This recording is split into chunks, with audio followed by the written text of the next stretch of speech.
दिखाई दिया, जिसने काले रंग का बड़ा ही सुंदर चोगा पहन रखा था और शक्ल से बहुत विचित्र दिख रहा था, लेकिन उसके पैर घोड़े के पैरों जैसे थे। वह आदमी बोला, मुझे मालूम है तुम इस समय क्यों परेशान हो। मैं तुम्हें ढेर सारी दौलत दूंगा, पर उससे पहले मैं तुम्हारी परीक्षा लूंगा। कहीं तुम मेरी सारी दौलत बर्बाद तो नहीं कर दोगे? क्या तुम किसी से डरोगे तो नहीं? रुद्र गर्व से बोला, एक सिपाही और डर, ये दोनों बातें साथ साथ नहीं चलती। तुम मेरी परीक्षा लेकर देख सकते हो। अजनबी बोला, जरा तुम अपने पीछे मुड़कर देखो। रुद्र ने पीछे मुड़कर देखा तो पाया एक बड़ा रीछ उसकी ओर आता दिख रहा है। जैसे ही रुद्र पलटा, रीछ उस पर झपटा। रुद्र ने तुरंत अपनी बंदूक तानी और उस पर गोली चला दी। देखते ही देखते रीछ वहीं ढेर हो गया। यह सब देखकर वह आदमी बोला, अब मुझे यकीन हो गया कि तुम सचमुच एक बहादुर नौजवान हो, पर मेरी भी एक शर्त है जो तुम्हें पूरी करनी होगी। रुद्र बोला, अगर मेरी आत्मा इसकी अनुमति देगी तो मैं तुम्हारी शर्त जरूर मानूंगा। काले चोगे वाले आदमी ने कहा, मेरी शर्त यह है कि आने वाले 7 वर्षों में न तो तुम नहाओगे, न दाढ़ी या सिर के बाल कटवाओगे, न ही हाथ पैर के नाखून काटोगे और न ही ईश्वर की पूजा करोगे। मैं तुम्हें एक बड़ा सा चोगा दूंगा जिसकी जेब हमेशा धन से भरी रहेगी। वह चोगा तुम्हें 7 सालों तक पहनकर रखना होगा।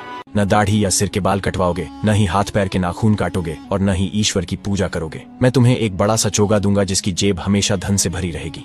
वह चोगा तुम्हें 7 सालों तक पहनकर रखना होगा। अगर तुम इन 7 वर्षों के बीच ही मर जाते हो तो तुम्हारा शरीर मेरा हो जाएगा, लेकिन यदि तुम जीवित बच गए तो मैं तुम्हें अपनी शर्त से आजाद कर दूंगा और इतना धन दूंगा कि तुम सारी जिंदगी आराम से बिता सकोगे। रुद्र को अपना भविष्य पहले से ही अंधकारमय दिखाई दे रहा था। थोड़ी देर सोच विचार करने के बाद उसने उस अजनबी की सारी शर्तें मान ली। मैं शराब देती हूँ, तेरी माँ मर जाएगी। अगर आपने वीडियो को लाइक और चैनल को सब्सक्राइब नहीं किया तो। तभी उस अजनबी ने उस मरे हुए रीछ की खाल उतारी और रुद्र के हाथ में देते हुए बोला, आज से यही खाल तुम्हारा चोगा है और यही तुम्हारा बिस्तर। अब तुम किसी और बिस्तर पर नहीं सो सकते। उस अजनबी ने रुद्र को एक नया नाम भी दे दिया, रीछ की खाल वाला। इतना कहने के बाद वह अजनबी